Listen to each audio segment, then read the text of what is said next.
Hello everyone, this is God in the Center with Matthew. Today we're going to be in the book of Proverbs. Today's the 24th of August. August.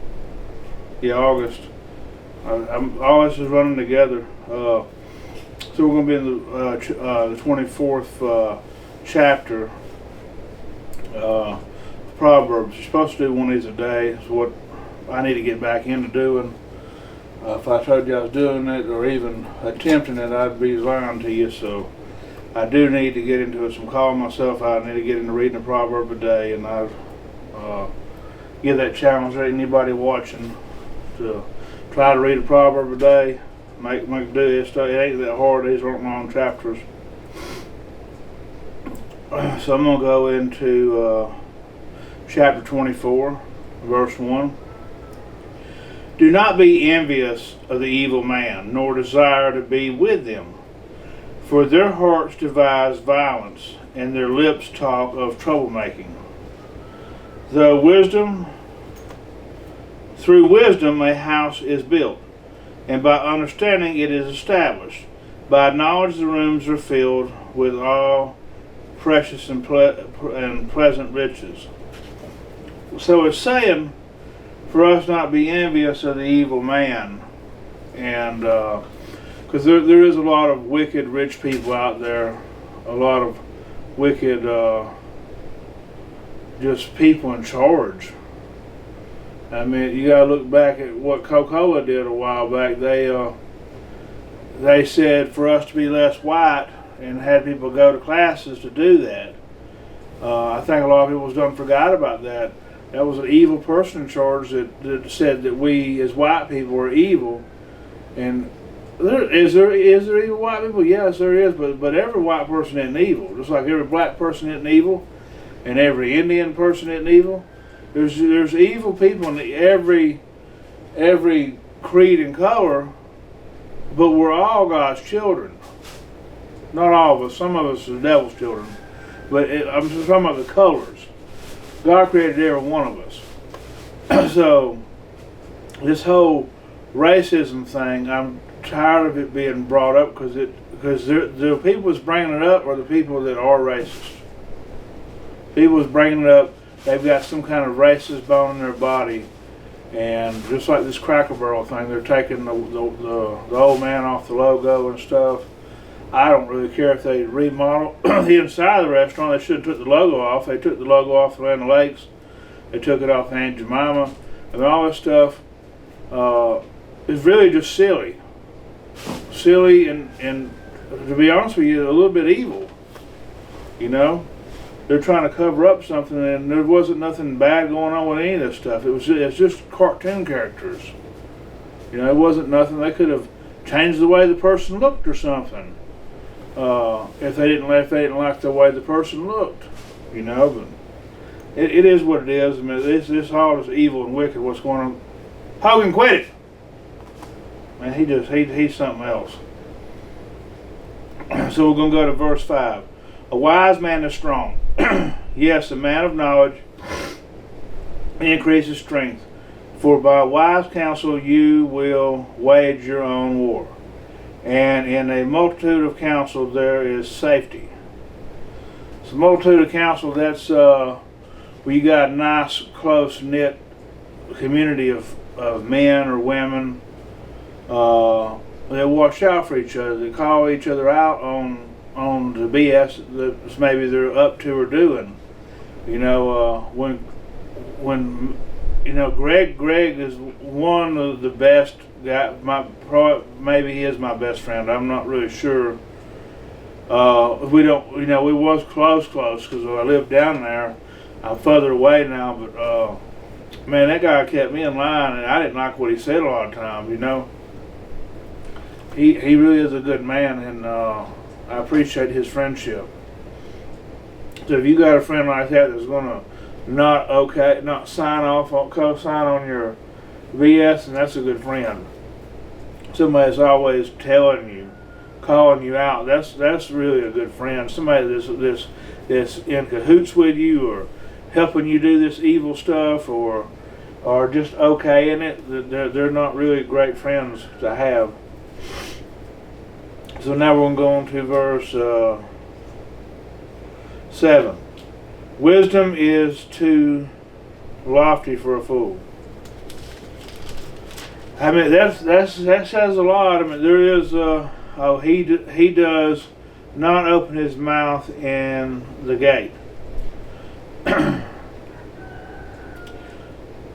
Some people just don't have any intelligence, or they wasn't raised right, or something. I don't know. I've been seeing. I don't watch the news, and I've had to block some news stuff that comes up. I've got to where I just do that now on my Facebook. I just end up blocking news channels because they just. It don't even seem right. I mean, I can almost, in my spirit, it seems like it's just like the National Enquirer or something. And the Blaze, I'm fixing to block them because they're getting like the National Enquirer.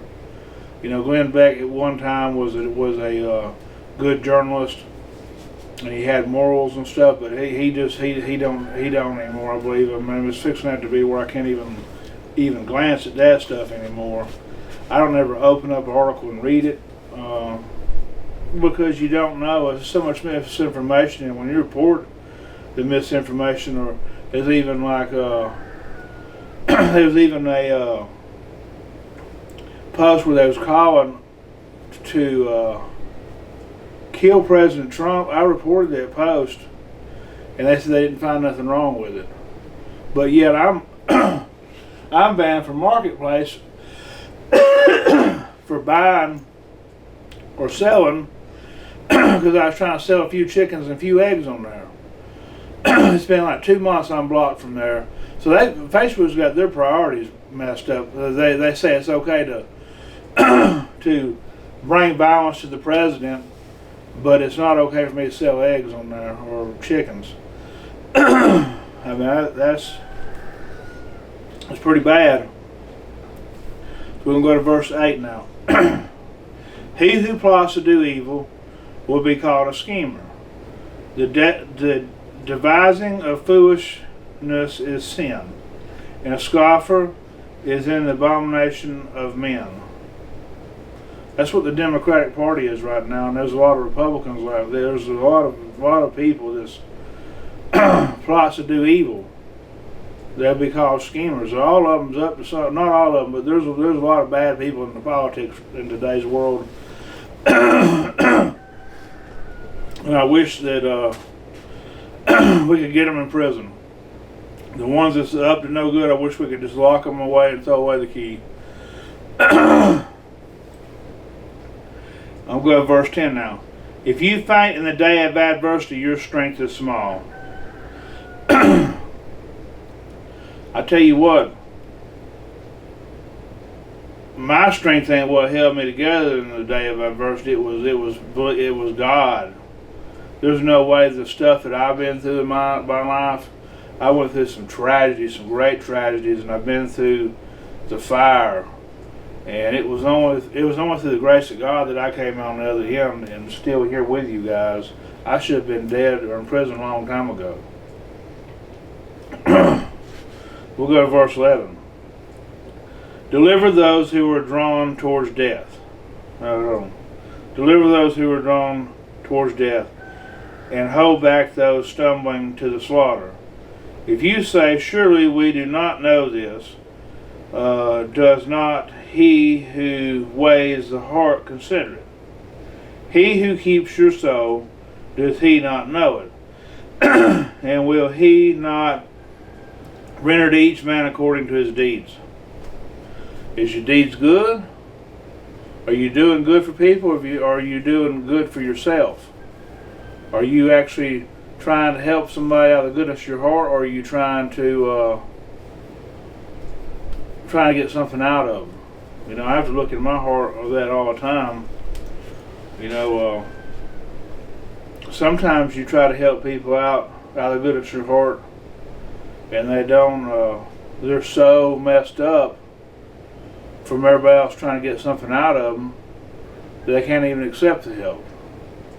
because they just feel like there's some hidden agenda behind the help that you're offering them. You know, and it's sad that people have been put through so much been around so many bad people that's like, that's just generally try and do something for them to get something back in return. And I have been guilty of that. I'm not going to sit here and say I've never been guilty of it.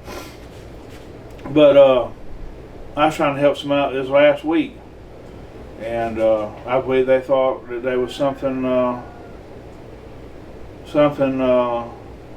was trying to get out of it, and I wasn't. I was just trying to do something out of the goodness of my heart. I'm not going to bring up the situation or nothing, but you know, I had to look at myself, and I prayed about it. And you know, I really at the end of the day was just trying to do right. It wasn't no other intention other than just me trying to do right by somebody that needed some help. I pray they get the help they need, or get the problem fixed that's there, because it's a decent little problem to have. It was easy for me to fix. I mean, it was easy for me to take care of it, though. It was very easy. Some problems are hard for people to deal with, and then sometimes it's really easy for another person to fix a problem that seems overwhelming to another person. You know, especially when it comes to money and different things. And I'm not rich by no means, but sometimes you have something laying around that could help somebody. You know, so anyways, I'm not gonna get onto that too much. So let's see where we're at. I'm gonna go to verse 13 now. My son, eat honey because it is good, and the honeycomb which is sweet to your taste. So shall the knowledge of wisdom be to your soul. If you have found it, there is a prospect, and your hope will not be cut off. Do not lie await, O wicked man, against the dwelling of the righteous. Do not plunder his resting place. For a righteous man may fall 7 times, it arise again, but the wicked shall fall by calamity. I don't know how many times I fell. And I don't know if I've ever just been wicked. I mean, I've did wicked things, but we all have these lustly and sinful desires that we can fight off, or we can just give in to. And it still happens today. But I'm not just a wicked man. I'm not just out trying to be wicked. I'm not out not caring. I'm not out because I don't believe there's a God and there's no consequence between my thing, because I know there's consequences. There's people out there that really believe there's no consequence between their action, and they're just out self-serving. We need to be helping our brothers and sisters out that's in need, and because we ourselves will need help at some point in life. I've needed so much help in my entire life. Man, my dad has been over backwards to save my life in the past, and you know, I could never repay that man for what he's done. So we're going to go to verse 17. Do not rejoice when your enemy falls, and do not let your heart be glad when he stumbles. So that's what seems like that's the way of the Democratic Party right now. I guess I'm not trying to get into politics, but what I'm seeing is them guys are just so hateful and so full of rage that they're even calling people names. They're calling Trump a pedophile. Well, we voted for a pedophile. There's no evidence of that. These people are just saying what they want to say, and you know, and I've said some things before, But I try not to get into it. I try not to get into the politics, even when the last. I'm just going to say there was some presidents that I didn't approve. There's been 2 presidents in the last since I've been alive. There's only been 2 presidents that have been alive that I didn't necessarily approve of what they was doing. Now there were some other presidents that was doing some things, but like I'm talking about as far as the whole system went. That everybody does a little something. Trump's doing a few things maybe that everybody don't agree with, or there's a lot. Some of them don't agree. They're like I was. I'll say Biden. I'll call Biden now. Biden was probably the worst president that we've ever had. He wasn't even there.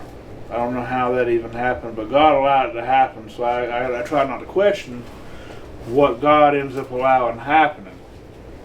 He allowed it to happen for a reason, to open up some people's eyes, I believe.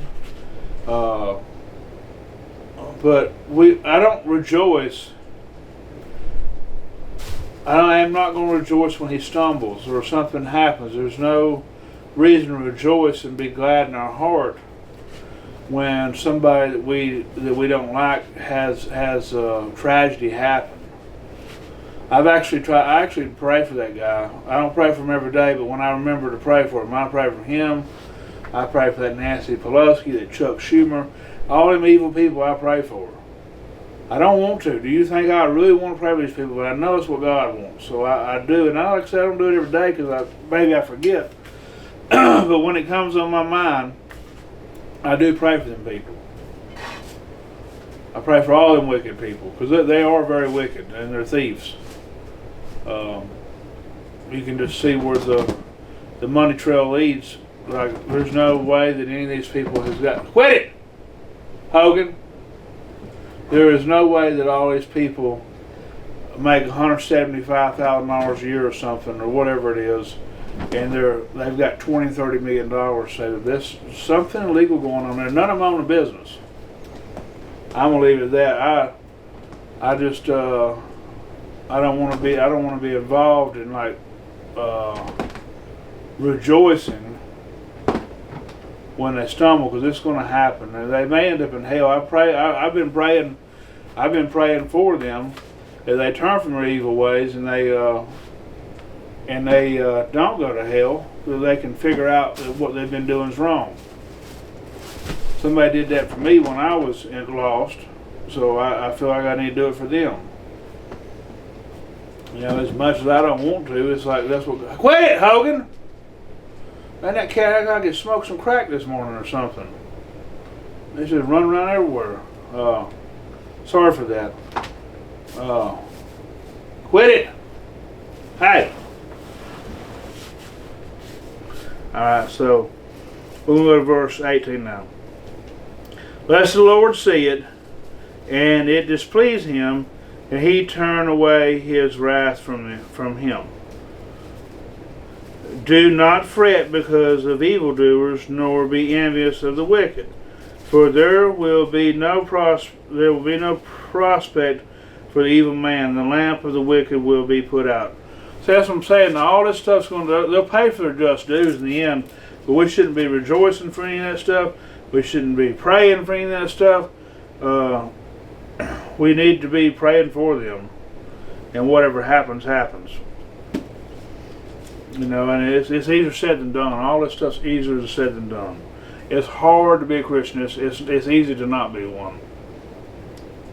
21. My son, fear the Lord and the King. Do not associate with those given to change, for the calamity will rise suddenly, and who knows the ruin of those two can bring. Let's don't hang out with people that's doing bad, and let's not try to get roped into their mess. Verse 23. These things also belong to the wise. It is not good to show partiality in judgment. He who says to the wicked, you are righteous, him the people will curse nations and will abhor him. But those who rebuke the wicked will have delight, and God and good blessings will come upon them. So we have to call out the bad. Like I said, when Greg would see me doing bad or doing wrong, he'd call me out. And so now, I didn't always listen to him. I've had sponsors I wouldn't listen to, but they did out of their goodness of their heart tell me, and I've learned from it. I've got a little older and got a little wiser, and just did a lot of things and seen what worked and what didn't work. And that's what we have to do as Christians, is be helpful to the other Christians. We ain't got to bash them, but we can let them know, hey, this really isn't a good idea, or something. This is not what God really wants. But we ain't got to bash them. We ain't got to get a club and beat them over the head. Sometimes Greg would be a little rough with me all about it, but I can handle it. I've been through a lot, so I can handle it. Some people can't. You run some people off from even being a Christian. All right, so 25. But those who rebuke the wicked will have delight, and have a good blessing will come from them. He who gives a right answer kisses the lips. Prepare your outside work, make it fit for yourself in the field, and afterward build your house. Do not be a witness against your neighbor without cause, for would you deserve with your lips. Do not say, I will do to him just as he's done to me. I will render to the man according to his work. And so we're not supposed to be, somebody did us wrong, we're not supposed to go and try to hurt them. And I've been guilty of that, and I've been guilty of it in my mind. I mean, I've had some things to where I had things plotted out that if I had went through with them, man, I would have been a really, really sick and twisted and bad human being. But it was in my mind, so I mean, I can't even discuss some of the things that was going through my mind when people did me wrong back when I was in that drug world. I did get some people back, and I did do some evil stuff, and then there was some stuff that was really evil that I had plotted and planned because my mind wasn't there. That I'm glad that it never unfolded, because there was been no taking any of that stuff back. It was really, really. I've did some really bad things, I'm not proud of. I just know that God's forgiven me. That's really all that matters. I don't care who else forgives me, as long as God Almighty's forgiven me of the deeds I've done. And I'm just thankful for that. Get off of that! I'm gonna put the cat can't stay here no more, I don't think. He's just getting too wild. He's trying to knock my camera over just now, trying to yank on it. I don't know if the camera moved when I was doing that, but he was really whacking away with it. Anyways, I'm going to go to verse 30. I went by the field of the lazy man, and by the vineyard of the man devoid of understanding. And there it was, all overgrown with thorns. Its surface was covered with needles. Its stone walls was broken down. When I saw it, I considered it well. I looked on it and received instruction. A little sheep, a little sleep, a little slumber, a little folding of the hands to rest. So shall your poverty come like a prowler, and your need like an armed man.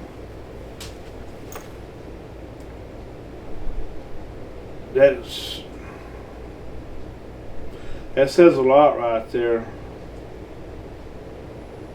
Don't sleep on God. Don't sleep on God, guys. Keep him in touch with what's going on and with your needs and your wants. I'm still in need of something that God just seems to not be helping out. It's been a long time, but I still love Jesus and I still love God, and I just know that everything's going to eventually work out or it don't. It's going to be okay if it don't work out. I'll be okay if it doesn't. It's going to be a lot harder to go through life if it doesn't. If the prayer isn't ever answered, but we can't give up. It says, a little sleep, a little slumber, a little folding of the hands to rest. So shall your poverty come like a power, and your need be like an armed man. Don't sleep on God, guys. Don't turn away from God. Keep God with you all day, every day. And life's so much easier with God than without God. And that's about the end of the thing right now. I just sort of rambled on there towards the end, and I'm sorry. I'm overwhelmed with the goodness of God and how far I've came as a Christian by just reading the Word of God and Him revealing to me what all this is. We can't be rejoicing over these wicked people. I mean, that's what I see. These people, and it makes me sick to my stomach. Just the way they are towards people. Just they make up stuff, and that's their reality. There's some really mentally ill people in America right now that shouldn't own firearms. There really is. Like they're just crazy, and believe that like it's their way or no way. And I don't believe that. I mean, God is the way. So I do believe that. I believe it's to some degree that God is the only way. Jesus is the only way. The baptism is the only way to get to God, to get to heaven. But I don't know. I'm just happy that America is restoring to some type of normalcy, even though there's still some of that craziness going on, like the Cracker Barrel thing. Like they could have just remodeled the thing and left the sign alone. Probably wouldn't even been a big deal. Probably wouldn't have been no big deal at all if they just left the sign alone, because there wasn't nothing racist. It was just an old man sitting on the front porch. If they just want to do that, they might as well just change the whole restaurant name. That would have made more sense. Cracker can be offensive to white people. I'm just saying. That's a slang word used for by the black people. The white people call the black people the N-word, and the black people call white people crackers. There's just a whole bunch of that going on in this. But then we call each other that. I call some of my friends crackers or whatever. And then they call themselves the N-word. It's like, man, can we just all get along and try not to take everything so seriously? I mean, some things is said in anger. I don't know. I'm gonna keep out of that, because I don't need to get involved in any of that stuff. But it's just wild out here still. We are coming back to some type of normalcy in America, but it's still a lot of woke stuff going on, and I pray for all them people. I don't hate none of them. I don't hate any of them people. I just pray that they can finally see what they're doing is not right, and they can ask God forgiveness and be saved and not go to hell. And with that, I'm going to leave y'all alone. Y'all have a blessed day, and if you like what you've seen, like, share, subscribe. Thank you, and God bless.